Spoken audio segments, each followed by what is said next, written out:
Cyber attacks are becoming an unfortunate reality for Australian business, with the self-styled hacker stealing customer data from Origin Energy this week. It is just the latest in a string of data breaches that we have seen in recent times. And joining us to discuss this on the debrief today, Annabelle Brett from Mix FM on the Sunshine Coast and Nick Hayes from Media Stable in Adelaide. Hello to you both. Annabelle, I'll start with you. Do you think the government's ultimately doing enough in this day and age to protect us, to protect our data, which is worth an enormous amount? I mean, it's a really important question, Sally, for sure.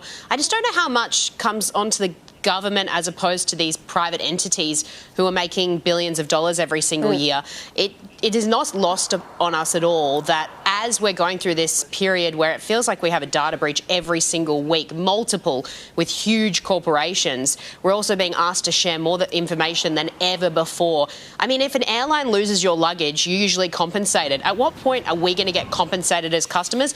And I'm not just asking that because I am an Origin customer, but I will drop it in there as well if they feel like hooking us up. I think, it is an important sort of question for the government to answer, Nick, because at the end of the day, the private sector doesn't have the best track record when it comes to that regulation of doing the best practice. So do we need to do something more to protect us? Because as, Annabelle said, we have to hand over everything these days.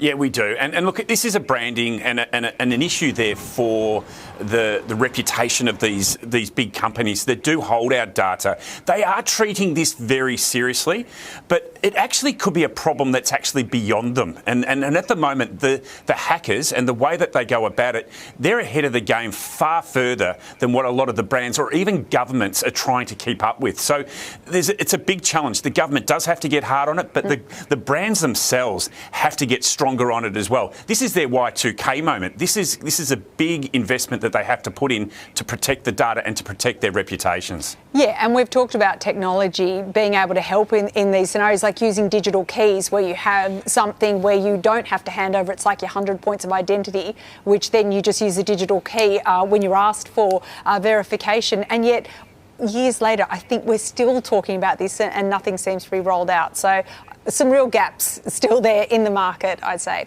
All right, let's move on, because a growing number of mums and dads are introducing structured learning to activate babies as young as 9 months old, hoping to boost language, memory and cognitive development. Terrifying to me. Annabelle, do you think getting a head start at 9 months, this is the optimisation era gone absolutely nuts in my books. What do you think? Absolutely. My daughter's nearly 2 years old, so I've been navigating this for quite some time with other parents who get really anxious and stressed. It's like a race all the time as to whose kid's achieving what at what time. They don't hold on to this information. There's heaps of studies to show that. I don't really understand why it's important for your kid to be learning about quantum physics, with the exception of them learning how quickly it takes for them to throw their food onto the ground. Kids have their whole lives to be assessed. I don't know why we can't just let them be babies when they're babies. Yeah, Nick, do you just think this will lead to a burnt-out generation? Oh, you know what, Sally, this says so much about the parents, not so much about the kids, just the parents and their attitudes and the way that they're going about it. That let the kids be kids. As Annabelle said, it's just a small window, an opportunity. Just grow, don't put, if the food goes onto the floor or whatever, that's the biggest issue that we should be facing, not whether they're actually able to do an algorithm before the age of 2. It's just let kids be kids. Yeah, it's a whole new world out there.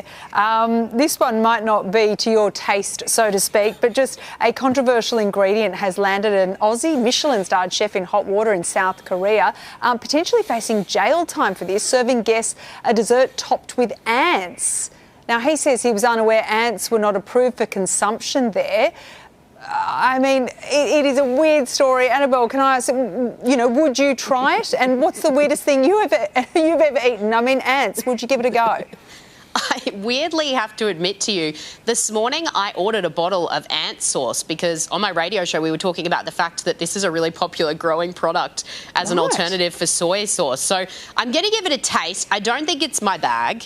This is the level of rich that we're getting to now, that they're like, let's add ants to dessert for I'll citrus. give you those for free. Yeah, exactly. I was like, I've got something in my backyard. Lemon exists. You could have that for free. My daughter tried to eat an ant the other day and I stopped her. Little did I realise she was just being bougie. tasty. Very. She's got a very fine palate, your daughter. Nick, do you think, people should be warned, though, about what they're eating, where it's come from, the origins? Oh, look, yeah, possibly. But I can tell you this. I mean, if it's a $20,000 fine for serving up ants, it's just received $250,000 worth of publicity now that I want to go and check out this restaurant and go and try this actual product. So well done to them. This is a great exercise in marketing. Oh, you're Yeah, a we should do a cynical Channel one. 7 trip, the three of us. Yeah, Let's well, go. you know what? I'm available next week. Let's go. All right. Good taste, the both of you. Okay, thanks, Nick and Annabelle. Speak to you soon. Thanks, Sally. Thanks.